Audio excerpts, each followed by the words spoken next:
ಜನಪರ ಬಿಲ್ಗಳು ಬಂಡನೆ ಆಗಲಿಲ್ಲ, ಡಿಬೇಟ್ ಆಗಲಿಲ್ಲ, ಚರ್ಚೆ ಆಗಲಿಲ್ಲ. ಅಲ್ಲ, ಇಲ್ಲಿ ಯಾವುದೋ ಪ್ರಜಾಪ್ರಭುತ್ವದ ಅಡಿಯಲ್ಲಿ ಏನು ಚರ್ಚೆ ಆಗಬೇಕಾಗಿತ್ತು ಈ ರಾಜ್ಯದ ಅಭಿವೃದ್ಧಿ ಬಗ್ಗೆ, ಕಾನೂನು ಬಗ್ಗೆ ಯಾವುದೂ ಕೂಡ ಚರ್ಚೆ ಆಗಲಿಲ್ಲ. ಒಂದು ರೀತಿಯಲ್ಲಿ ಹುಡುಗಾಟದ ವಿಧಾನಸಭೆ ನಡೆದಂಗೆ ಆಗಿದೆ. ಮುಖ್ಯಮಂತ್ರಿಗಳ ಅನುಭವ ಇದ್ದವರು ಇದ್ದಾರೆ, ಅವ್ರ ನೇತೃತ್ವದಲ್ಲಿ ಸರಿಯಾಗಿ ನಡೆಸಬೇಕಾಗಿತ್ತು, ಅದು ಕೂಡ ಆಗಲಿಲ್ಲ. ಹೀಗಾಗಿ ಉತ್ತರ ಕರ್ನಾಟಕ ಜನ ಭ್ರಮ ನಿರಸನಗೊಂಡಿದೆ. ಪ್ರತಿಪಕ್ಷವು ತನ್ನ ಸಮರ್ಥವಾಗಿ ಪ್ರತಿಪಕ್ಷದ ನಾಯಕರೆಲ್ಲ ನಿಭಾಯಿಸಿದ್ದಾರೆ.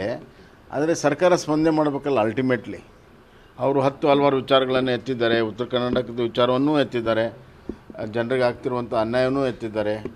ಹೊರಗಡೆ ಲಾಠಿ ಚಾರ್ಜ್ ಆಗಿ ಅದನ್ನು ಕೂಡ ಎತ್ತಲೇಬೇಕಾಗುತ್ತೆ, ಅದನ್ನು ಕೂಡ ಎತ್ತಿದ್ದಾರೆ.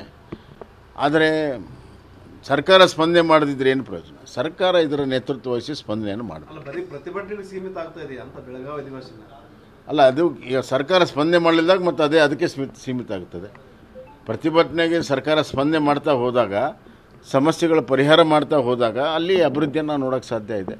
ಸಕಾರಾತ್ಮಕವಾಗಿ ಯಾವುದೇ ಒಂದು ಬೇಡಿಕೆಯನ್ನು, ಪ್ರತಿಭಟನೆಯನ್ನಿರ್ಬೋದು, ರೂಪದಲ್ಲಿರ್ಬೋದು, ಯಾವುದೇ ಬೇಡಿಕೆ ಸಕಾರಾತ್ಮಕವಾಗಿ ಸರ್ಕಾರ ತೆಗೆದುಕೊಂಡಾಗ ಅದಕ್ಕೆ ಪರಿಹಾರ ಸಿಗ್ತದೆ.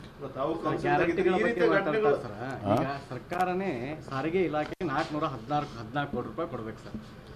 ಅಲ್ಲ, ಈಗ ಅದರ ಹಣಕಾಸಿನ ಸ್ಥಿತಿ ಭಾಳ ಗಂಭೀರವಾಗಿದೆ. ತಾವು ನೋಡಿ, ಈ ಸರ್ಕಾರ ಸುಮಾರು 15,000 ಕೋಟಿಗಿಂತ ಹೆಚ್ಚು ಬಜೆಟಲ್ಲಿ ತೆರಿಗೆ ಮಾಡಿದರು.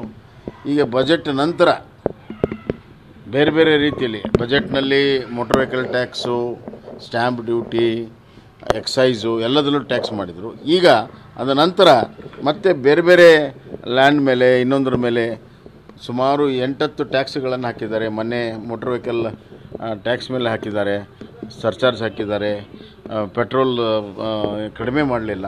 ಇದನ್ನೆಲ್ಲ ನೋಡಿದಾಗ ಇನ್ನೊಂದು 15-20 ಸಾವಿರ ಬಜೆಟ್ ಹೊರಗಡೆ ಟ್ಯಾಕ್ಸ್ ಹಾಕಿದ್ದಾರೆ. 40,000 ಟ್ಯಾಕ್ಸ್ ಹಾಕಿದ್ದಾರೆ. ಈಗ ಪಶ್ಚಿಮ ಘಟ್ಟದ ನೀರಿಗೂ ಟ್ಯಾಕ್ಸ್ ಹಾಕೋ ಪ್ರಯತ್ನ ಮಾಡ್ತಾ ಇದ್ದಾರೆ. ಹಿಂದೆಂದೂ ಕಾಣದಿರುವಂಥ ಟ್ಯಾಕ್ಸ್ಗಳು, ಗಾಳಿಗೆ ಒಂದು ಬಿಟ್ಟರೆ ಎಲ್ಲದಕ್ಕೂ ಟ್ಯಾಕ್ಸ್ ಹಾಕೋ ಯೋಚನೆ ಈ ಸರ್ಕಾರಕ್ಕಿದೆ. ಮುಂದಿನ ದಿನಗಳಲ್ಲಿ ನಾವು ಸೇವಿಸುವಂಥ ಗಾಳಿಗೂ ಕೂಡ ಟ್ಯಾಕ್ಸ್ ಹಾಕುವಂಥ ಕಾಲ ಈ ಸರ್ಕಾರ ಮುಂದುವರೆದರೆ ಬರ್ತದೆ. ಸರ್ಕಾರ ದಿವಾಳಿಯಾಗಿದೆ, ಯಾವುದೇ ಅಭಿವೃದ್ಧಿ ಕೆಲಸ ಆಗ್ತಾಯಿಲ್ಲ. ಮುಖ್ಯಮಂತ್ರಿಗಳು ಏನು ಅಭಿವೃದ್ಧಿ ಕೆಲಸಗಳ ಅಡಿಗಲ್ಲು ಮತ್ತು ಇದಕ್ಕೆ ಹೋಗ್ತಾ ಇದ್ದಾರೆ. ಹಿಂದಿನ ಸರ್ಕಾರ ತೆಗೆದುಕೊಂಡಿರುವಂಥ ನಿರ್ಣಯಗಳು, ಆಜ್ಞೆಗಳ ಮುಖಾಂತರ ಆಗಿರುವಂಥ ಕೆಲಸಗಳೇ ಬಿಟ್ಟರೆ ಈ ಸರ್ಕಾರ ಬಂದ ಮೇಲೆ ಏನೂ ಆಗಿಲ್ಲ. ಜಯದೇವ ಇವತ್ತು ಉದ್ಘಾಟನೆ ಮಾಡಿದ್ದಾರೆ. ಅದು HKTDBಯಿಂದ ಕಳೆದ 6-7 ವರ್ಷದಿಂದ ನಡೆದಿರುವಂಥ ಕಾಮಗಾರಿ ಇವರು ಉದ್ಘಾಟನೆ ಮಾಡಿ ತಮ್ಮ ಶೂರತ್ವವನ್ನು ತೋರಿಸ್ತಾರೆ. ಅದೇ ರೀತಿ ಹುಬ್ಬಳ್ಳಿಯಲ್ಲಿ ನಾನಿದ್ದಾಗ ಜಯದೇವ್ಗೆ ಏನೋ ಅನುಮತಿ ಕೊಟ್ಟಿದ್ದೆ. ಸುಮಾರು 70-80 ಕೋಟಿ ನಾವು ಆ ಸಂದರ್ಭ ರಿಲೀಸ್ ಮಾಡಿದ್ವಿ. ಬಾಕಿ ಇರುವಂಥ ಹಣ ಕೂಡಲೇ ಬಿಡುಗಡೆ ಮಾಡಬೇಕು. ಜಯದೇವಕ್ಕೆ ಒಂದು 6 ತಿಂಗಳಲ್ಲೇ ಇಲ್ಲಿಯ ಜಯದೇವ್ ಕಟ್ಟಡವನ್ನು ಪೂರ್ತಿ ಮಾಡಿ ಈ ಭಾಗಕ್ಕೂ ಕೂಡ ಹೃದಯ ರೋಗಿಗಳಿಗೆ, ಉತ್ತರ ಕರ್ನಾಟಕದ ಹೃದಯ ರೋಗಿಗಳಿಗೆ ಅನುಕೂಲ ಮಾಡಿಕೊಡ್ಬೇಕನ್ನುವಂಥ ಆಗ್ರಹವನ್ನು ಮುಖ್ಯಮಂತ್ರಿಗಳು ನಾವು ಮಾಡ್ತೀವಿ.